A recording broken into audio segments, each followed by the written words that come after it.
What's up people, and welcome to Quick Maths. In this video I'll be going through what is Pythagoras' theorem. So Pythagoras' theorem is a formula to identify the length of one side of a triangle when the other two are known. And it's given by a squared plus b squared equals c squared. So what exactly does this mean? This is telling us that the length of this side squared plus the length of this side squared is equal to the length of this side squared. And this side is also referred to as the hypotenuse, and it's the longest side of a triangle and can be identified as being opposite to the right angle. So let's work through some examples and use Pythagoras' theorem.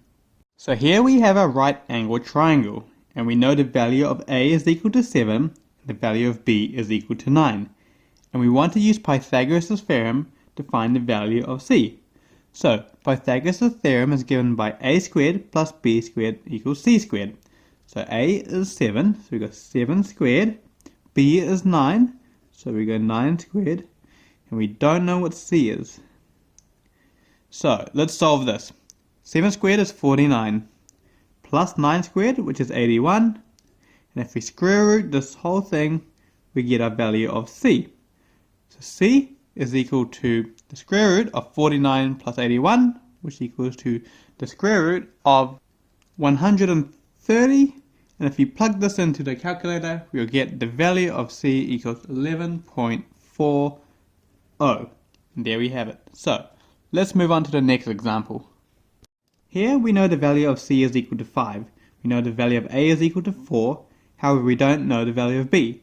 But we can use the Pythagoras theorem to calculate the value of b. So let's put in our values into our theorem. So a squared, which is 4 squared, we don't know what b is, and c squared equals 5 squared.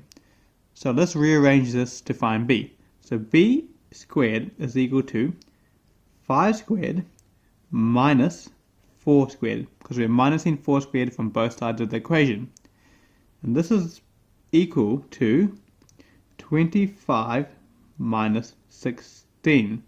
So now we can write b is equal to the square root of 25 minus 16, which equals the square root of 9.